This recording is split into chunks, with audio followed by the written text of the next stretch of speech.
Gálatas capítulo 2. Paulo é aceito pelos apóstolos.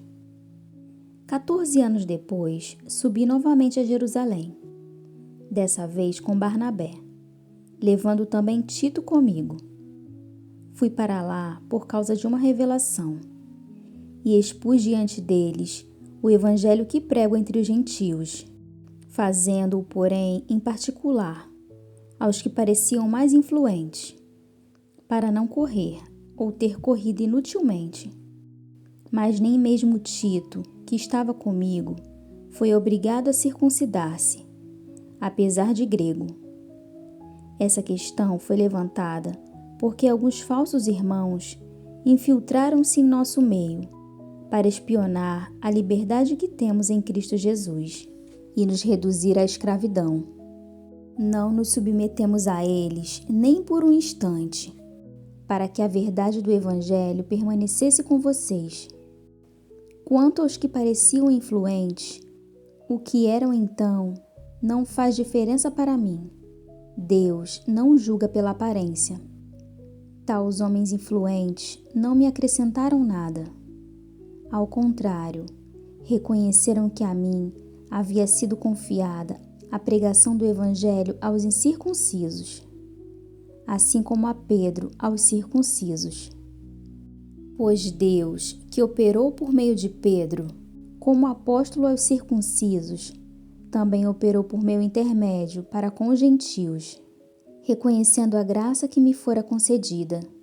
Tiago, Pedro e João, tidos como colunas, estenderam a mão direita a mim e a Barnabé, em sinal de comunhão.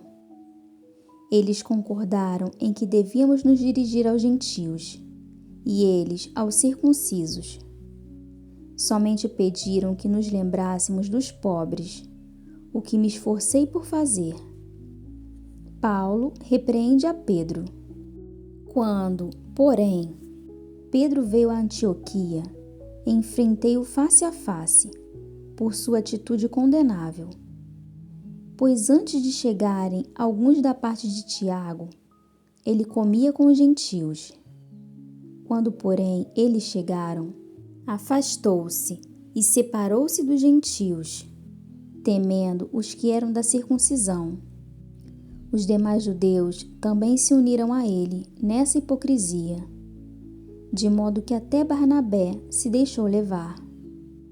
Quando vi que não estavam andando de acordo com a verdade do Evangelho, declarei a Pedro diante de todos: você é judeu, mas vive como gentil e não como judeu.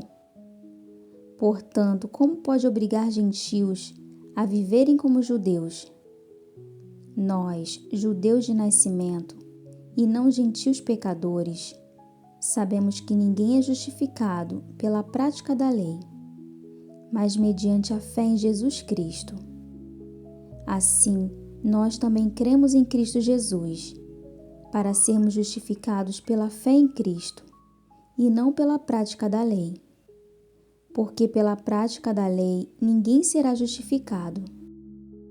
Se, porém, procurando ser justificados em Cristo, descobrimos que nós mesmos somos pecadores, será Cristo então ministro do pecado? De modo algum. Se reconstruo o que destruí, provo que sou transgressor, pois por meio da lei eu morri para a lei, a fim de viver para Deus. Fui crucificado com Cristo. Assim, já não sou eu quem vive, mas Cristo vive em mim. A vida que agora vivo no corpo, vivo-a pela fé no Filho de Deus, que me amou e se entregou por mim. Não anulo a graça de Deus, pois se a justiça vem pela lei, Cristo morreu inutilmente.